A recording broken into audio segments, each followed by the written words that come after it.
السلام عليكم اخواني اخواتي، فيما كنتو نتمنىكم تكونوا بخير وعلى خير وما خصكم خير سواء كنتو داخل او خارج المغرب. اخواني اخواتي، كما وعدتكم غادي نهضروا اليوم على مجموعه ديال النقاط الحساسه، وغادي نحطوا كي تنقولوا صبعنا على الدبره. غادي نهضر على ثلاثه ديال النقط. النقطه الاولى كما وعدتكم على النقطه الاولى كما قلت لكم التسطيحه ديالي مع الادارات المغربيه، وغادي نهضروا على النقطه الثانيه ديال الهجوم على السمطاوي، وغادي نهضروا على النقطه الثالثه الحكومه الغبيه ديالنا. اخواني اخواتي، باختصار غادي نختصر لكم المشكله ديالي. المشكله ديالي انني انا في البدايات ديال الحياه ديالي ما قريتش في المغرب، قريت في المملكه العربيه السعوديه الابتدائي ديالي. طبيعه الحال انا ديك الساعه ملي كنت كنقرا تما كيكون عندك واحد الدوسي ديالك اللي هما بعدا كيديروا لك واحد الدوسي طبي، واحد الدوسي نفسي، واحد الدوسي العائله ديالك، الانتماء ديالك، مهم كامل كدرسو كامل. من بعد كيشوفوا المؤهلات ديالك واش تقدر تقرا ولا ما تجي تقرا، وهما ما عندهمش مشكل في العمر، كتقدر تدخل في العمر صغير. انا ملي كنت تمايا طبيعه الحال دخلت في عمر صغير، فمني جيت دخلت المغرب قال لي بانه حقا ما حقا صغيره في العمر، وغادي يكون واحد التفاوت مع الاطفال اللي كيقراو هنا، وخاصه تعاود من ازيرو. مع العلم انني ديك الساعه ملي كنت كنقرا تماكن كنت من الممتازين. فتصوروا معايا اخواني اخواتي انني كنت في واحد الدوله اللي هي ماشي الدوله ديالي، كنلقى فيها الحضن الدافئ، كنلقى فيها الاحتواء، كنتلقى واحد التعليم اللي هو راقي جدا، وبواحد النيفو اللي حتى كبرت وليت قد هكا عاد وليت كنشوفو يلا بداو كيستعملوه في المغرب، ماشي حتى لديك الدرجه وماشي بديك الطريقه. وقريت بواحد البيداغوجيه اللي واعره، وبواحد المستوى اللي رائع جدا، اللي بقى عنده التاثير ديالو عليا الى يومنا هذا. فهما كيهتموا بالجانب النفسي والجانب العقلي والجانب المهاراتي والجانب الدراسي والجانب ديال الحوار مع مع الاولياء، ويهتموا حتى بالجانب ديال الابداعي. عاد زيد كيديروا عاده الدراسه، والدراسه بطريقه يعني بطرق اللي هي جد رائعه. وانا ماشي هنايا باش ندير مقارنه، لانه لا مجال للمقارنه طبيعه الحال، وما عمرها غادي تكون مقارنه. ماشي هذا الشيء هذا ضد في بلادي، ولكن هذه هي الحقيقه. فالحاجه اللي تعرضت لها هو كنت نقرا تما بحكم ان الوالد ديالي كان من البيئه اللي كتمشي كتدرس في الدول الخارجه عن الوطن. ف منين بغيت نرجع للبلاد ديالي طبيعه الحال كيعطوك الدوسي ديالك باش كتعاود كتدخل به في الدوله اللي انت غادي تمشي ليها من بعد. فانا منين جيت للمغرب هذا هو الدوسي ديالي كامل، فيه لا المسائل الدراسيه ولا الباسبور ديالي ولا يعني كل ما يتعلق بيا بصفه عامه. فانا منين جات الوالده ديالي تدخلني في المغرب باش نتابع الدراسه ديالي هنا في المغرب، قالوا لي لا حقا ولباس انت صغيره وهذه ما يمكنش، خاصك تعاود ازيرو. فطبيعه الحال ما يمكنش. فالوالده ديالي بقات كتطلع وكتنزل في الادارات ديالنا في الوزاره ديالنا، سير وجي. هذا هو السبب اللي قلت لكم ان درجه انها مشات كتقلب على دير مقابله مع صاحب السمو الامير مولاي رشيد. فطبيعه الحال من بعد ما مشات الاداره والوزاره وجري عليا منا وجري عليا من لهيه، فهما ارتأوا انهم يدمجوني ويخلوني نكمل الدراسات ديالي، بحكم انني كنت في هذيك الدوله ناجحه بامتياز. ها هي لا كاتبه لكم كل شيء ممتاز ممتاز ممتاز ممتاز ممتاز من الاداره ديال السعوديه. طبيعه الحال انايا في دوله السعوديه كننجح بامتياز وكناخذ الكادو ديالي والهديه ديالي من هذاك البلاد، ولكن ملي كنجي لبلادي كنلقى الكادو ديالي اللي كيتسناني هو الرفض. فطبيعه الحال من الوزاره شافت بقاو يتناقشوا في الدوسي ديالي، قالوا بما ان الدريه هذه كتقرا مزيان وعندها امتياز، واللي خاصكم تعرفوا بانه في السعوديه حنا كنا كنقراو التروميستر كامل، في الاخر كندوزو الامتحان الموحد. من ملي كنا حنا صغار وحنا كندوزو الامتحان الموحد، وطبيعه الحال ماشي بهذه الطريقه باش كنقراو ولا هاد لا فاصون باش كنقراو في المغرب، وكتنجح ونجحت بامتياز. يعني في دوله اللي الناس كتخاف الله وكتقريك مزيان وكتعطيك كل شيء، عاده كتمتحنك وكتعطيك النقطه بضمير، ماشي بداكشي اللي كنعرفوا الخشبيش ديالنا اللي كاين هنا في المغرب. فطبيعه الحال اندمجت، بما انه اندمجت عطاو واحد الورقه من الوزاره في الرباط للوالده ديالي بانهم باش الاوكي باش انني ندمج.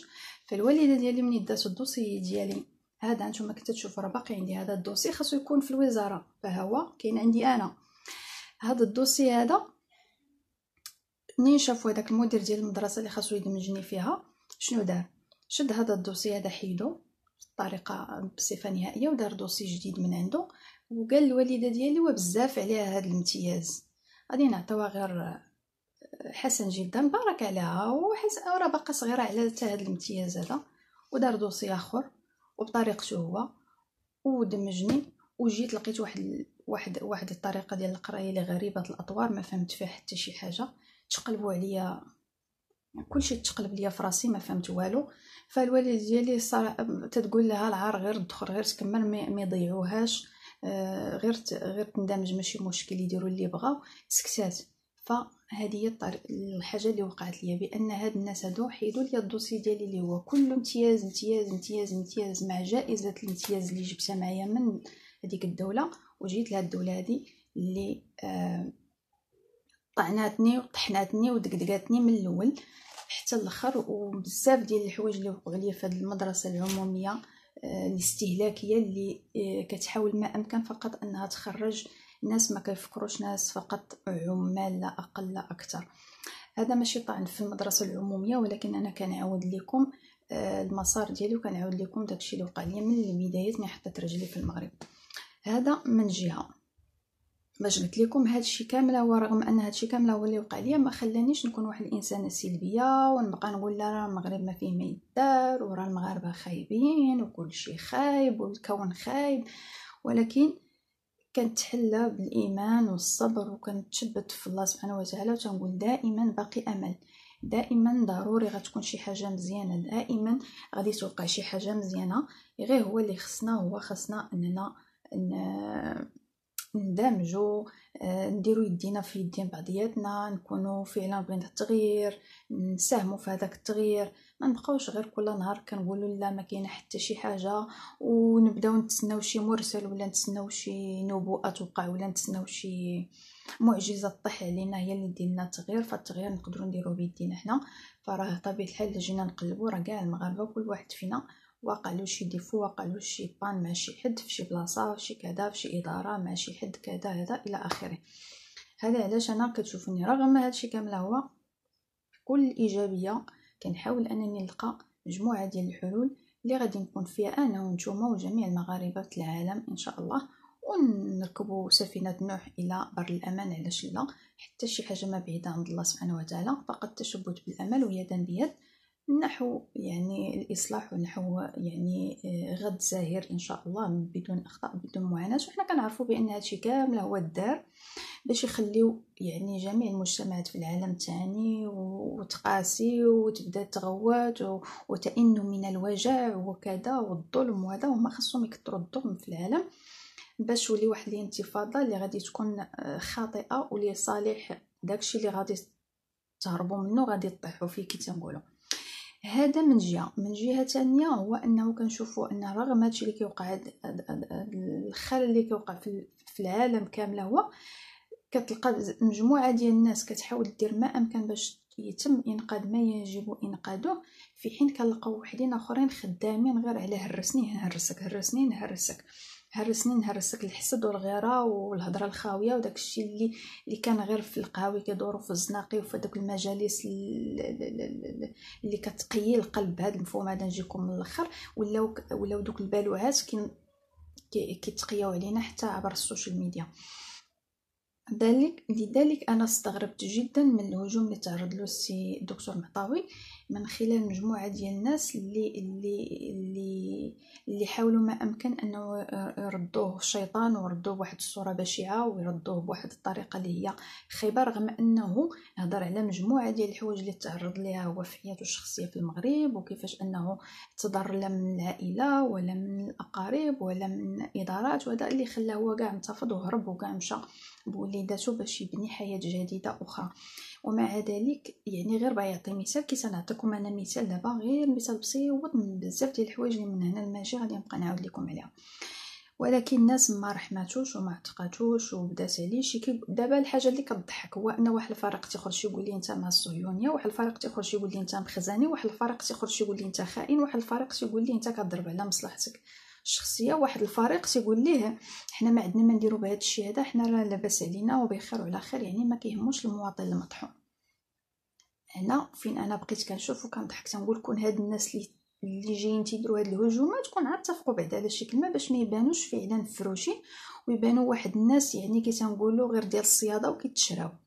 انا ما كنذكر حتى شي اسم وما عمرني غادي نذكر شي اسم في القناه ديالي، ولكن الحاجه الوحيده اللي غادي نقدر نقول للدكتور المعطاوي انا اعيبك على واحد الحاجه، انك كتجاوب هاد الناس. الله يجازيك بخير، انا غادي نقولها لك مباشره قدام الجميع. لا عمرك باقي تدخل في حوارات مع حتى شي واحد اللي بغى يهاجم، اللي بغى يقول شي حاجه يقولها.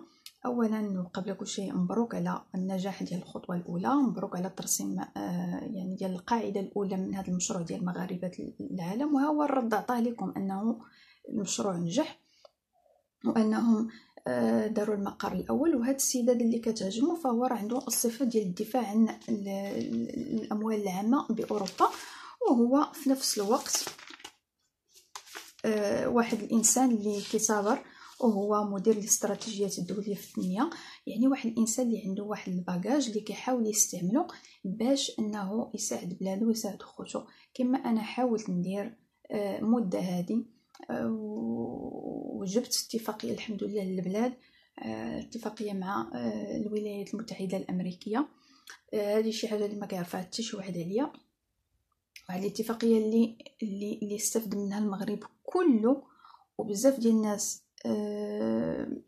نقدر نقول لكم بهذه الصفه هما بين قوسين اللي استفدوا على ظهري وداروا بزاف الحوايج على ظهري ورونوا في الوراق على ظهري وبزاف ديال الحوايج داروها. ولكن ابار هادشي اللي سلبي، ان اللي مزيان في هادشي انه الالاف ديال الشباب ديال المغرب استفدوا من هذا البرنامج هذا اللي درت به هذه الاتفاقيه هذه. الشيء الايجابي الثاني هو انه قدرت انني ندير واحد الدراسه على المجتمع ونعرف مجموعه ديال الاشكالات اللي كيتخبط فيها الشباب، وعطيت مجموعه ديال الاقتراحات اللي هي الان كيستعملوها بطريقه اخرى بدون الاسم ديالي. وما ضرنيش الحال وكنقول يا ريت لو كان فقط ان الناس كتحس بيك وكتحس بالمجهودات اللي كدير وكتحس بالتضحيات اللي كتدير وكتاكل فيها العصا، ولكن بالمقابل كتلقى فقط غير كي تنقولوا غير ردود الافعال السلبيه. ولكن لا انا ولا الاشكال ديالي انا ولا الاشكال ديال الدكتور المعطاوي كيهدموا ماشي ولا كيهرسهم، ولكن ناتج عنا في فرجه من هاد الناس هادو. كنقول شوف كيفاش هاد الناس كيعمل لهم الله البصيره وكيبداو غاديين برجيلاتهم كيجريو باش في الاخر غادي يطيحوا في البحر ديريكتومون وغادي تنتهي هاد القصه المهزليه.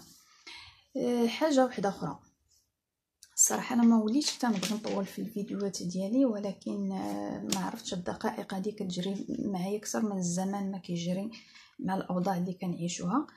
ثالث حاجه اللي غادي نهضر عليها وغندخل ليها اوتوماتيكمون قبل ما ندوز كما قلت الدكتور معطاوي، انا كنقول لك من هنا الله يجازيك بخير ما بقيتيش ترد على هاد الناس بصفه عامه، اللي بغى يعير اللي بغى يخرج شي باين يخرج، اللي بغى يدير شي تخربيقه يديرها.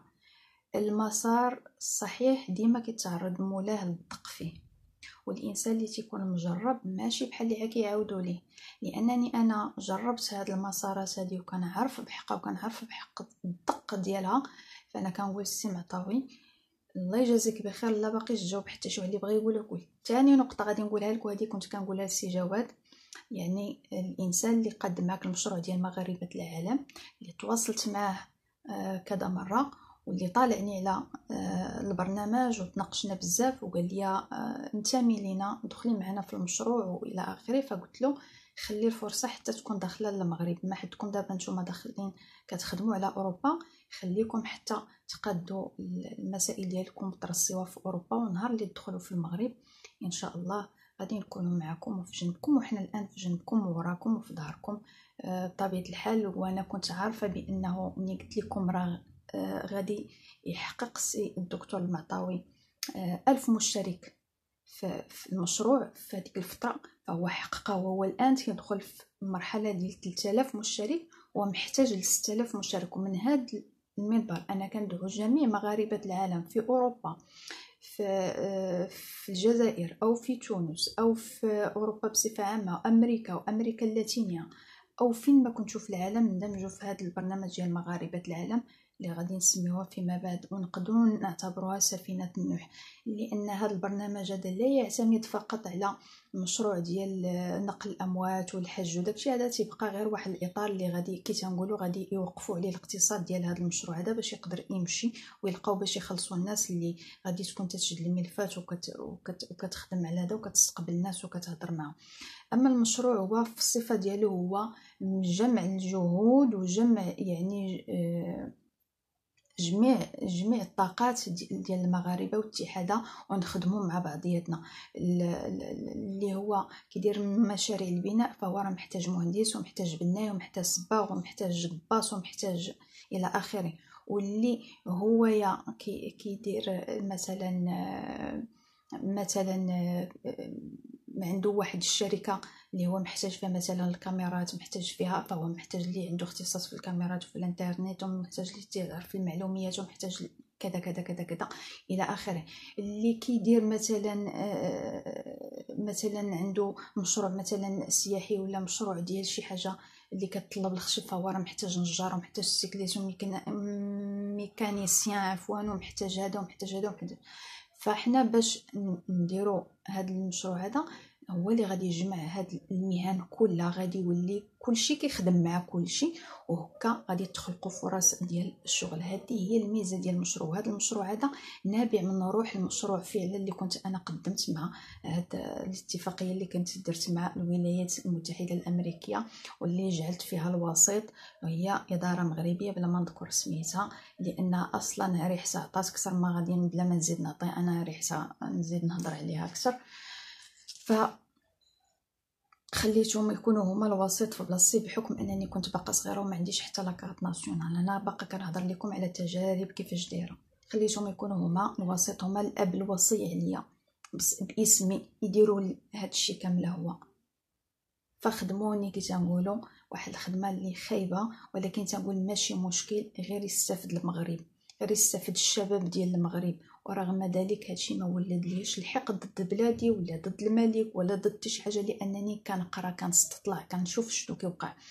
فراه هاد الناس هادو اللي تصاطحت معاهم فهما رؤوس كبيره ورؤوس شاده مجموعه ديال المناصب المهمه في المغرب، وراهم خدامين ولا زالوا خدامين. وهذا المشروع هذا اللي غادي نهضر لكم عليه شي نهارات فهو كيصب في هادشي اللي كيوقع نيت الان حاليا في العالم. لذلك انا تعرضت لمجموعه ديال الضغوطات وتعرضت لمجموعه ديال الاشياء كي تنقولوا الكلبانيه الكلباويه ورغم ذلك ما ضرنيش الحال، لحقاش اللي تيحس براسو عالي راه عالي، واللي كيحس براسو جرو ديما راه جرو ديما كيتسلفوه الناس مره باش يبقى ينبح ولا يحرص.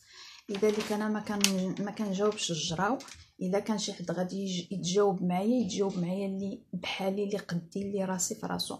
ما اللي تيكون كلب محوز عند مالي انا ما غاديش نجاوبو، واخا يهضر حسما حتى نهار يموت. هذا فقط غير اون بارونتيز.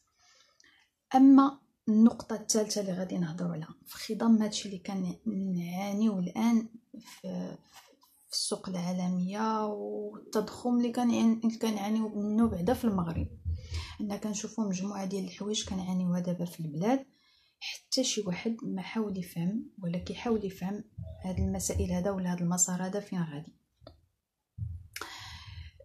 كنجيو كنلقاو مثلا اخنوش في واحد الفيديو لقيتو بالصدفه، ما عرفتوش واش في ازلال ولا في بلي ملال ولا ما نعرف. طالب من طلبه او حامل لي ديبلوم كيغوت عليه تيقول له اخنوش بغيت حقي وفين حقنا وفين 17 مليار ديال الدرهم، عوض اخنوش مثلا في هاد الظروف الضاغطه اللي قابله للانفجار يعيط مثلا لهاد الشاب هذا ويقول له مثلا اجي يا ولدي نهضر معاك، ويدي معاه في الكلام ويجيب ويحاول يشرح له ويقول له راه ودي راه البلاد كتعاني هكذا مثلا، ويقول له راه حنا كنديروا اللي في يدينا، راه كندير راه كنخدموا داكشي اللي قدينا عليه، راه عندنا اكراهات، راه هادي يشرح على الاقل غير يبردو كي تنقولوا، ولا كان على الاقل يسكت يخلي الدري كيهضر يركب السياره ديالو يزيد في حاله ما يقول حتى شي كلمه. ولكن السيد رئيس الحكومه تيجاوبوا بطريقه ديال كي تنقولوا ديال الشمكاره، ديال اللي جالسين في الطريق ما عندهم ما يدار، وسلم على داك اللي صفتك. بالله عليك واش هذا اسلوب هذا ديال ممثل الحكومه ممثل دوله المغرب؟ سلم على اللي صفتك. زعما راه ملي كنبداو نشوفوا بحال هاد المواقف هادي كنوقفوا وما كيبقاش عندنا مجال فين نناقشوا شي حاجه اللي هي كبيره، فرا صافي كنوليو كنعرفوا راسنا اننا مع روض ديال الاطفال ماشي مع ناس اللي هما مسؤولين وكيتحملوا المسؤوليه. هذا من جهه. جهه واحده اخرى انه كنجيو كنلقاهم تيقول لك حنا كنديروا كنفعلوا كنتركوا من كيران. الله يعطيك الستر، انت واحد الراجل كبير والله العظيم لا السن ديالك ولا مجموعه ديال الاشياء كتخلينا نقدروا اننا ننتقدوك، لانه العمر لا يسمح ومجموعه ديال الاشياء. الله يعطيك الستر، ما عطى راسك الراحه، انا مزاوقه فيك ما عطى راسك الراحه. راه الامنيات ديالك اللي انت كتطلع عليها ديال تقول كون كنا في الحكومه ورجعنا ولا فعلنا راه غادي نحيدوا الدعم على كلشي وغنفعلوا، وكون ميقن بان هاد الحكومه راه كتكمل في المسار ديالكم وكتحقق لك الاحلام ديالك. هي كترفع الدعم وهي كتجرب المواطن المغربي كتشوف واش غادي تقبل انه ترفع ليه الدعم على البوطاغاز، وغادي تشوف واش غادي تقبل انه يدير الاقتصاد في الكهرباء، وغادي تشوف واش غادي يتقبل انه تزادوا في الفواتير ديال الكهرباء ولا ديال الماء الصالح ديال الشرب. كون عام مرتاح مع راسك، راه انت ما محتاجش تجي للحكومه شي حاجه، راه نتوما كنتو غاديين في مسار واحد مخطط واحد من يامات كنت العثماني حتى اخنوش، فغير خذ راحتك بلا ما تبقى مشطون ولا حتى شي حاجه، راه هو كيكمل الخدمه عليك بلا ما تشطن بلا ما دير في بالك والو. اما الحاجه الوحيده اللي خاص يعرفوا المغاربه هو انه الدوله المغربيه بعدا عندها واحد الكريدي من صندوق النقد الدولي اللي القيمه ديالو هو 105 ديال المليار ديال الدرهم. هذه خاصه غير المغرب يردها. اخنوش يخرج يقول لك حنا غادي نهزو ولا هزينا كريدي باش نديروا مجموعه ديال الاصلاح وتنميه الشباب، وهزينا المبالغ ديال 165 مليار ديال الدرهم. اللي خاصكم تعرفوا يا اخواني اخواتي بان هاد 105 مليار ديال الدرهم غادي تخلص بعدا غير الكريدي زائد 95 مليار ديال الدرهم فقط ديال الفوائد، يعني 129 ديال الدرهم كلها مشات منها واحد 109 مليار ديال الدرهم مسبقا غتكون فقط لي الديون تاع الله. قولوا لي شحال غيبقى وباش غادي يديروها للاستثمار، وحتى ولا نقولوا داك شويه غادي يبغيو يخشيو في داك المجال ديال يسدوا به داك النفق ديال ديال ديال ديال, ديال دعم المواد الاساسيه، شحال غادي يضرب لهم؟ عام جوج ثلاثه مثلا تقريبا بحال هكذاك. ولكن السؤال اللي كيطرح نفسه هو هاد الناس هادو ملي كيشوفوا ان المغرب الان تيدير واحد الخطوه انتحاريه، لانه طبيعه الحال بهذا الانقلاب اللي وقع في العالم كنلقاو كاع الدول ديال العالم والدول العربيه كل وحده ولا دابا تتقلب على القطب دير القطب الاقتصادي ديالها في السوق. فالمغرب الوقت اللي كان يدفع الفلوس في التنميه ومحاوله خلق المشاريع ومشاريع الصغرى والمتوسطه اللي كان خاصو يجي اليوم يلقاها واجده ويلقى واحد النسبه ديال البطاله ما كايناش وواقف على رجليها باش تقدر تدخل في هذا الانتحار هذا اللي اصلا مهدلو السي عبد الاله بالكرام بتعويم الدرهم، جا لقى المغرب راسو بانه مفلس وبان الفلوس ديال التنميه مشاو وبان المشاريع ما كايناش وبان كلشي التقارير على الكذوب وكلشي بح. فمني كيجي اخنوش يقول لك حنا عندنا واحد البرنامج اصلاحي، كنقول ليه مالك ما بغيتي تسكتنا بركه من الكذوب. فراه السي الجواهري هو اللي عنده الحق يقول لنا واش المغرب عنده الطاقه وعنده السقف ديال انه يدير مشاريع ولا لا؟ لان المؤسسه البنكيه في العالم فهي مؤسسه احاديه مستقله على جميع المؤسسات سواء كانت سياسيه او حكوميه او دوليه. هي عندها واحد السيستم غاديه به بوحدها. الا عندها كنتي غادي في واحد النطاق اللي ممكن يسمح لها تعطيك الكريدي فهي راه كديرو. ما عندهاش وتقدر دير افلاس ولا انزلاق في السوق فهي غادي تحافظ على تواجدها في السوق وماشي سوقها في المشاكل الداخليه ديالك. سير حلها انت بالنزاقه ديالك، شوف شنو دير. فهنا كنجيو كنلقاو بان المغرب ملي كنقولوا باقي الحافه ديال الخطر ما وصلناش ليها، هي ملي كيكون الكريدي في الدوله ما وصلش ل 60%. حنا في المغرب الان وصل 90%. ومنين تتكون 90% طاعت الله هاد الحكومه الهبيله. بغيت غير نفهم واش من اصلاحات علاش كتهضر، واش من حلول، واش من تخربيق علاش كتهضر بالضبط. انا ما فهمتش.